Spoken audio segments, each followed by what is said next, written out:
శుక్లాంబరధరం విష్ణుం దశవర్ణం చతుర్భుజం ప్రసన్నవదనం ధ్యాయేత్ సర్వవిఘ్నోపశాంతయేత్ అపార కరుణాసింధం జ్ఞానదం శాంతరూపిణం శ్రీ చంద్రశేఖరేంద్ర గురుం ప్రణమామి మురావహం. గురు బ్రహ్మ గురు విష్ణు గురుదేవో మహేశ్వర గురు సాక్షాత్ పరబ్రహ్మ తస్మై శ్రీ గురవే నమః. యాదేవి సర్వభూతేషు మాతృరూపేణ సంస్థిత నమస్తస్యై నమస్తస్యై నమస్తస్యై నమో నమః. మహాగణాధిపతయే నమః. శ్రీ గురుభ్యో నమః. శ్రీమాత్రే నమః. పరమేశ్వరీ స్వరూపమైనటువంటి భక్తులందరికీ కూడా మనకి ప్రస్తుతం ఇప్పుడు వచ్చేటువంటి మాఘమాసంలో దీనిని గుప్త నవరాత్రులు, శ్యామల నవరాత్రులు అని చెప్పని అంటూ ఉంటారు. అయితే ప్రతి సంవత్సరంలో కూడా 4 నవరాత్రులు వస్తాయి. ఏమేమిటి అంటే చైత్రమాసంలో చైత్రశుద్ధ పాడ్యమి లగాయతు నవమ వరకు వచ్చేటువంటివి ఒకటి వసంత నవరాత్రులు, రెండవది ఆషాఢ మాసంలో వచ్చేటువంటి పాడ్యమి నుంచి నవమి వరకు వచ్చేటువంటివి వారాహి నవరాత్రులు, మూడవది ఆశ్వీజ మాసంలో పాడ్యమి నుంచి దశమి వరకు వచ్చేటువంటి శరన్నవరాత్రులు, తర్వాత 4వది మాఘశుద్ధ పాడ్యమి లగాయతు నవమి వరకు వచ్చేటువంటి శ్యామలా నవరాత్రులు. అయితే ఈ ఆషాఢ మాసము మాఘమాసంలో ఉన్నటువంటి నవరాత్రుల్ని గుప్త నవరాత్రులు అని చెప్పని అంటారు. ఏమిటి గుప్త నవరాత్రులు అంటే ఈ యొక్క అమ్మవారు ఈ 4 నవరాత్రుల్లో కూడా చైత్ర మాసంలో బాల్య దశగా, 2వ నవరాత్రులు ఆషాఢంలో వచ్చేటువంటి దాంట్లో యవ్వన దశగా, 3వ దశలో అమ్మవారు కౌమార దశగా, 4వ దాంట్లో అమ్మవారు వార్ధక్య దశగా చెప్పబడుతూ ఉన్నారు. అయితే ప్రథమ నవరాత్రుల్లో మనం అర్చించేటువంటి అమ్మవారు దుర్గా అమ్మవారు బాలా త్రిపుర సుందరి స్వరూపంగా కొంతమంది అర్చిస్తూ ఉంటారు. అలాగే రెండోసారి వచ్చేటువంటి ఆషాఢ మాసంలో వచ్చేటువంటి అమ్మవారికి వారాహి రూపంగా అర్చిస్తూ ఉంటారు. తర్వాత 3వసారి వచ్చేటువంటి అమ్మవారిలో మనందరం చూస్తూ ఉంటాం, దేవీ శరన్నవరాత్రుల్లో దుర్గా అమ్మ ప్రధానంగా అర్చిస్తూ ఉంటారు. ఇది 4వది ఏమిటి అంటే శ్యామల అమ్మవారిని ఆరాధిస్తూ ఉంటారు. ఈ శ్యామలాదేవి ఎవరు అంటే లలితా త్రిపుర సుందరి అమ్మవారికి మంత్రిని దండిని ఎవరు వారాహి, మంత్రిని ఎవరు శ్యామల అమ్మవారు. అయితే ఈ యొక్క అమ్మవారి ఆరాధన ఎంతో విశేషమని చెప్పబడుతున్నది.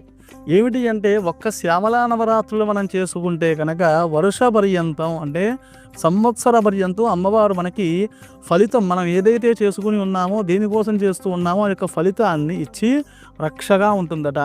అయితే ఇంకొక విషయం ఏమిటి అంటే ఈ యొక్క శ్యామలా నవరాత్రుల్లో రాజకీయ నాయకులు అలాగే దానితో పాటుగా సినీ రంగ పరిశ్రమ వాళ్ళందరూ కూడా శ్యామలా అమ్మవారిని ఎక్కువగా ఆరాధిస్తూ ఉంటారు. ఎందుకు అంటే అమ్మవారికి చూడగానే అదొక మూలమంత్రంలో ఉంటుంది, సర్వజన వశంకరి అని, సర్వజనుల్ని కూడా వశం చేసేటువంటి అమ్మవారి కూడా. అయితే చాలామంది అడుగుతూ ఉంటారు, ఏమండి మరి శ్యామలా నవరాత్రుల్లో మూలమంత్రం చెయ్యాలా అని.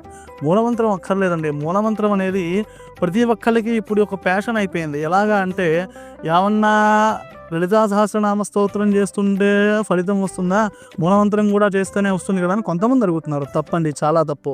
మన మహర్షులందరూ కూడా మూలమంత్రంలో ఎటువంటి శక్తి అయితే ఉందో ఆ యొక్క మూలమంత్రంలో ఉన్నటువంటి శక్తిని సాక్షాత్తు ఈ యొక్క స్తోత్రాల్లో నిక్షిప్తం చేశారనమాట.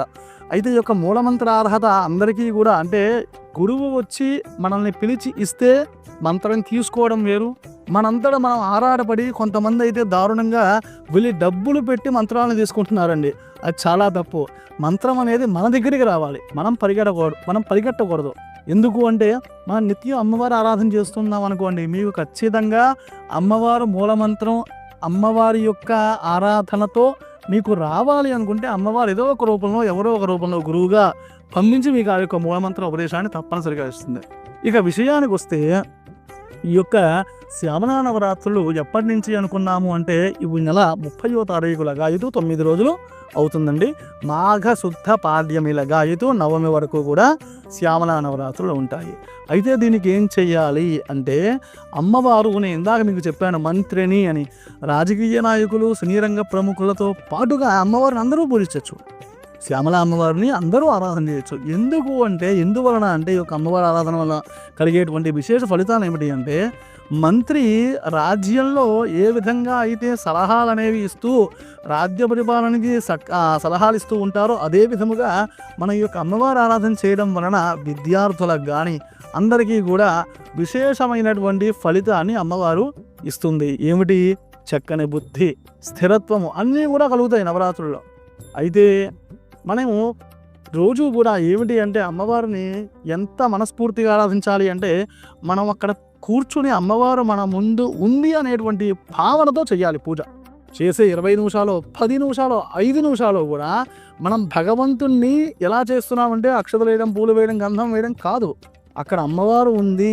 మన ఇంట్లో పిల్లల్ని మనం ఎంత జాగ్రత్తగా చూసుకుంటాము, అదే విధముగా అమ్మవారు ఎదురుగుండా మన ముందు ఉంది, మన పూజా కార్యక్రమాన్ని చూస్తూ ఉన్నారు అనేటువంటి భావంతో మనం అర్చించగలిగితే మనకు కావాల్సింది ఆవిడ తప్పనిసరిగా ఇస్తుంది. ఇది కావాలి అని మనం అడగక్కర్లేదు.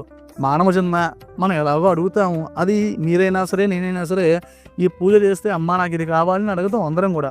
కాకపోతే భగవంతుడు మనకి ఇచ్చేది, మనకి ఒకటి అడిగామనుకోండి ఒక కోరిక, దానిని అది మనం తీసుకోవచ్చు. ఇప్పుడు ఒక విధానంగా ఒకటి తీసుకున్నాం, ఏదో 1 లక్ష రూపాయలు కావాలి మనకి, ఏదో ద్వారా మనం పూజ చేసాం, అమ్మ డబ్బులు కావాలని చెప్పి అన్నాం. దాన్ని తీసుకెళ్ళి ఎక్కడో షేర్ మార్కెట్లో పెట్టాలి. ఎగ్జాంపుల్ చెప్తున్నానండి, ఎవరు కూడా అన్నదిగా భావించకండి. దానివల్ల ఆ 1 లక్ష రూపాయలు తీసుకెళ్ళి వేరే చోట పెట్టామనుకోండి, అది పోయిందనుకోండి, మనకి బాధే కదా. అది రాదు. కొంతమందికి ఆ పూజా కార్యక్రమం చేసిన తర్వాత కూడా డబ్బులు రాకపోతే మనం దైవనంద చేస్తుంటాం, చాలా తప్పు. భగవంతుడు మనం అడిగింది ఇవ్వలేదు అంటే దానికి ఏదో ఒక కారణం ఉంటుంది. అది ఒకటి గుర్తుపెట్టుకోండి.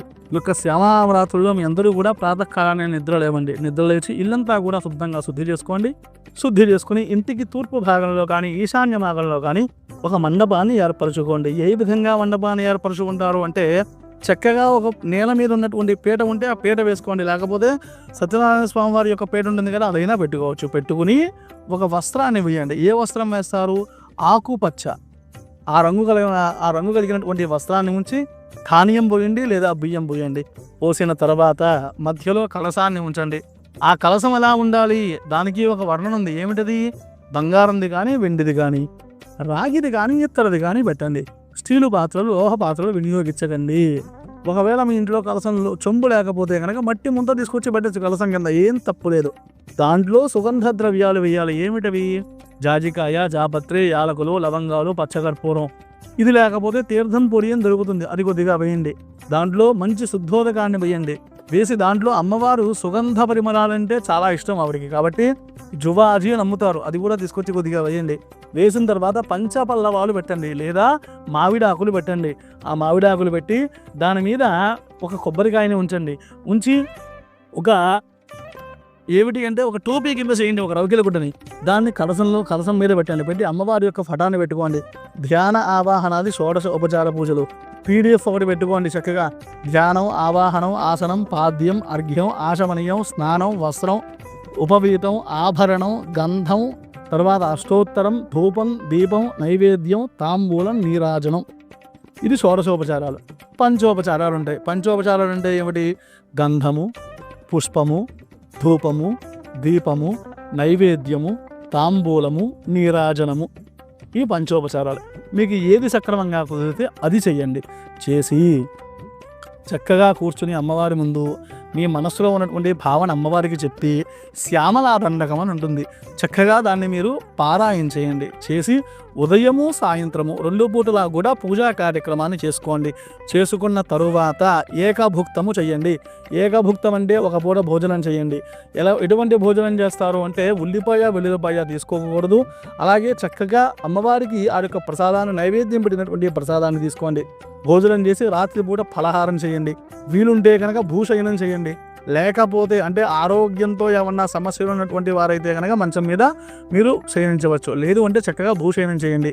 ఈ 9 రోజులు శ్యామలా నవరాత్రులు ఎవరైతే చేస్తారో ముఖ్యంగా మనకి ఏమిటి అంటే OTTలో సినిమాలు చూడడం, ఫేస్బుక్లో అలాగే ఇన్స్టాగ్రామ్లో రీల్స్ చూడడం కాకుండా ఈ 9 రోజులు కూడా అమ్మవారి మీద ధ్యాస. వీళ్ళు ఒకవేళ యూట్యూబ్ చూసినా, ఏం చూసినా కూడా, ఏం చేసినా కూడా అమ్మవారి యొక్క ప్రవచనాలు, మహానుభావులు చాగంటి వారు, గరికవాడి వారు, వీరందరూ ఉన్నారు కదా, వీళ్ళందరిది ప్రవచనాలు వినండి. అమ్మవారి గురించి ఏమన్నా వినండి. అలాగే దేవీ భాగవతం పారాయణ చేయండి. దేవీ భాగవతం వినండి. అమ్మవారి యొక్క మహిమలు వినండి. ఇలాంటివి వినండి. కానీ ఇవన్నీ వింటూ అమ్మవారి మీద ధ్యాస కలిగేలా చూసుకోండి. అంతేగాని సినిమాలు ఇవన్నీ చూడడం కాకుండా ఈ 9 రోజులు కూడా అమ్మవారి మీద పరిపూర్ణమైనటువంటి ధ్యానాన్ని ఉంచండి. ఉంచిన తర్వాత అమ్మవారి గాయత్రి మంత్రం ఉంటుంది. ఇది ఒకవేళ మీరు చక్కగా, మీకు మూలమంత్రం లేదని కొంతమంది బాధపడుతున్నారు కదా, ఇది అందరూ జపం చేయొచ్చు. ఈ గాయత్రి మంత్రాన్ని అందరూ జపం చేయండి. ఏమిటది అంటే ప్రియాయై చ విద్మహే కామేశ్వర్యై చ ధీమహి తన్న శ్యామ ప్రచోదయాత్. ఇది మేము పీడిఎఫ్లో కింద మీకు లింక్ కింద ఇస్తాము. అది తీసుకుని అందరూ కూడా జపం చేసుకోండి. ఒకవేళ మీరు ఏం చూడదలుచుకోలేదు, చక్కగా ఈ యొక్క జపాన్ని ఒక రోజుకో సహస్రాధికం అంటే 1000 పైన జపం చేయండి రోజు. ఇలా మీరు చేస్తూ ఉంటే కనుక అమ్మవారి యొక్క అనుగ్రహంతో మీకు సర్వత్రా విజయం జరుగుతుంది. అలాగే కొంతమందికి ఇంకో అనుమానం ఉంటుంది, ఏమిటో చెప్పనా, ఏమండి శ్యామల అమ్మవారి పూజ చేస్తే చిలకలు కనిపిస్తాయన్నారు, అమ్మవారికి అవి ప్రీతిపాత్రం కదా, ఆ చిలకలు కనిపిస్తేనే మేము శ్యామల అమ్మవారి యొక్క అనుగ్రహానికి పాత్రలు అవుతామా అని. అలాంటిది ఏమీ లేదండి. మనం చేసేటువంటి పూజని శ్రద్ధగా చేస్తే కనుక అమ్మవారు ఆ యొక్క పూజను తప్పనిసరిగా తీసుకుంటారు. కాబట్టి మీ అందరూ కూడా ఈ యొక్క కార్యక్రమాన్ని చేస్తూ ఈ యొక్క గాయత్రిని అయితే చక్కగా శ్యామలా గాయత్రిని చక్కగా ప్రతిరోజు కూడా ఒక సహస్రాధికం వీలుంటే 1000 పైన లేదా ఒక మాల జపమాల ఒక అష్టోత్తరం పైన జపం చేస్తూ పరిపూర్ణంగా అమ్మవారికి పాత్రలు అవ్వండి. అందరూ కూడా చక్కగా అమ్మవారి యొక్క అనుగ్రహంతో ఈ యొక్క వచ్చేటువంటి గుప్త నవరాత్రుల్లో మీ అందరూ కూడా అమ్మవారి యొక్క అనుగ్రహం పొందుతారని కోరుకుంటూ సెలవు. శ్రీమాత్రే నమః. లోకా సమస్తాః సుఖినో భవంతు. జయం.